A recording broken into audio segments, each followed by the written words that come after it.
नमस्कार दोस्तों, कैसे हैं आप सब। हमारे चैनल शिव कन्या में आप सभी का स्वागत है। तो दोस्तों, आज का शीर्षक है पत्नी अपने पति को नामर्द बताकर मायके चली गई। कहानी शुरू करते हैं। जब बड़ी बेटी ममता की शादी में विद्यासागर के घर शहनाई बज रही थी तो खुशी से उनकी आंखें भर आई।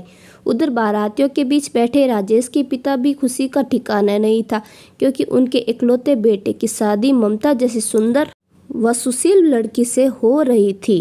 लेकिन उन्हें क्या पता था कि यह शादी उनके लिए सिरदर्द बनने वाली है। शादी को अभी 2 दिन ही हुए थे कि ममता राजेश को नामर्द बताकर मायके आ गई। यह बात दोनों परिवारों के गांवों में जंगल में लगी आग की तरफ फैल गई। सब अपनी अपनी कहानियां बनाने लगे। कोई कहता है कि राजेश ज़्यादा शराब पीकर नामर्द बन गया है, तो कोई कहता है कि वह पैदाइशी नामर्द था। इससे दोनों परिवारों की इज्जत धूल में मिल गई। राजेश जहाँ भी जाता गांव वालों उसे यही सुनने मिलता, और उन्हें पहले तो मालूम था कि आजकल की लड़की उसे जैसे गंवार के साथ नहीं रह सकती।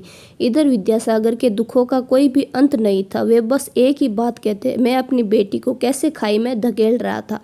ममता के घर में वह मातम पसारा हुआ था, लेकिन जैसे उसके मन में कुछ भी चल रहा था, ममता के ससुराल वाले बस यही चाहते थे कि वे किसी तरह से ममता को अपने यहाँ ले आए, क्योंकि गांव वाले उनको इतने ताने मार रहे थे कि उनका घर से निकलना मुश्किल हो गया था। राजेश के पिता विद्यासागर के बात कहना चाहते थे, मगर उनको साफ इनकार कर दिया था। कुछ दिनों बाद ममता ससुराल वाले कुछ गांव वालों के साथ ममता को लेने आए, तो ममता ने जाने से साफ इनकार कर दिया। विद्यासागर ने ममता के ससुराल वालों को उन गांव वालों के सामने जमकर बेइज्जती कर दी और धमकाते हुए कहा, आज के बाद यहाँ आया तो तेरी टांगे तोड़ दूंगा। यह सुनकर राजेश के पिता भी उनको धमकाने लगे, अगर तुम अपनी बेटी को मेरे साथ नहीं भेजोगे तो मैं तुम्हें उसके पर केस कर दूंगा। विद्यासागर ने कहा, जो करना है कर ले, मगर मैं अपनी बेटी को तेरे घर पर कभी नहीं भेजूंगा। फिर क्या मामला कोर्ट में पहुंच गया। ममता तलाक चाहती थी, मगर राजेश उसे रखना चाहता था। कुछ दिनों बाद केस चला, लेकिन दोनों परिवारों में माली हालत कमजोर होने की वजह से उन्हें आपस में समझौता कर लिया और तलाक हो गया। ममता खुश थी, क्योंकि वह तो यही चाहती थी। एक दिन जब ममता सुबह सवेरे दुकान पर जा रही थी तो वहाँ उसे दीपक दिखाई दिया, जो उसके साथ पढ़ता था। ममता ने दीपक को धीरे से कहा, आज शाम को मैं तेरा इंतजार मंदिर में करूँगी, वहाँ आ जाना। दीपक ने कुछ जवाब नहीं दिया। ममता मुस्कुराकर चली गई। जब वो शाम को दोनों मंदिर में मिले तो ममता ने खुशी से कहा, देख दीपक, मैं तेरे लिए सब कुछ छोड़कर आई हूँ।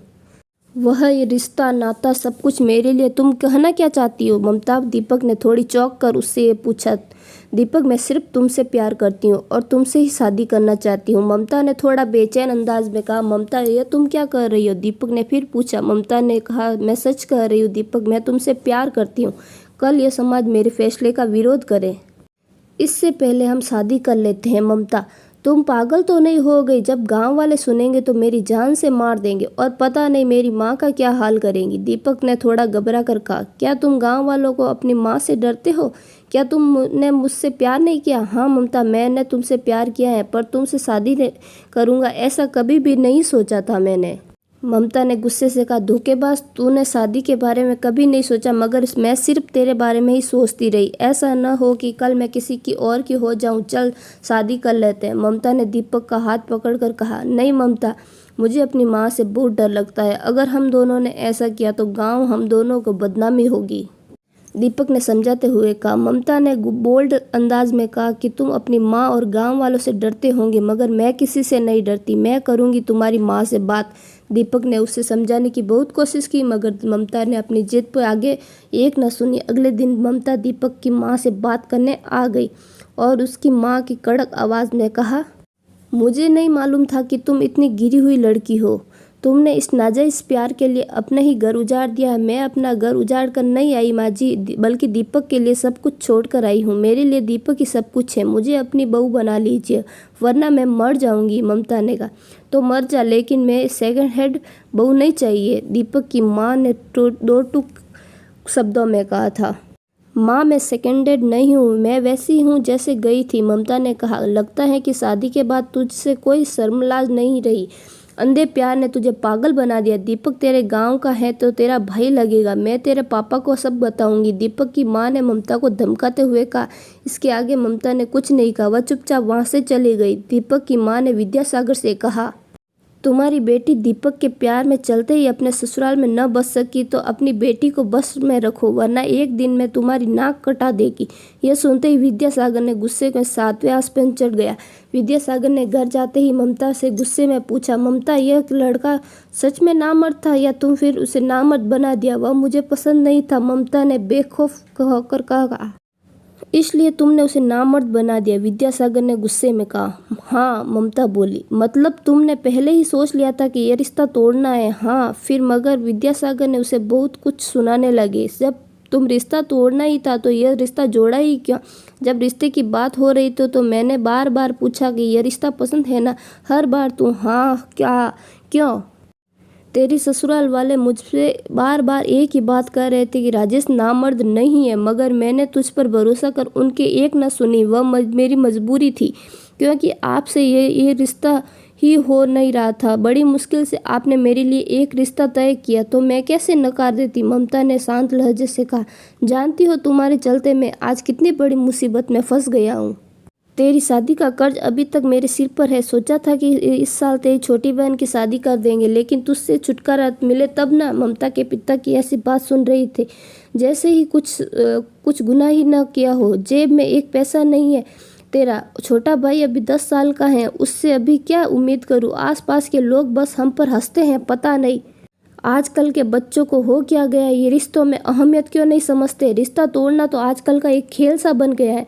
इससे माँ बाप की कितनी परेशानी बढ़ती है, यह आजकल के बच्चे नहीं समझते हैं। वैसे भी लड़कियों को रिश्ता तोड़ने का एक अच्छा बहाना मिल गया है कि लड़का पसंद ना हो तो उसे नामर्द बता दो। यह एक ऐसी बीमारी है जिसका कोई भी इलाज नहीं है।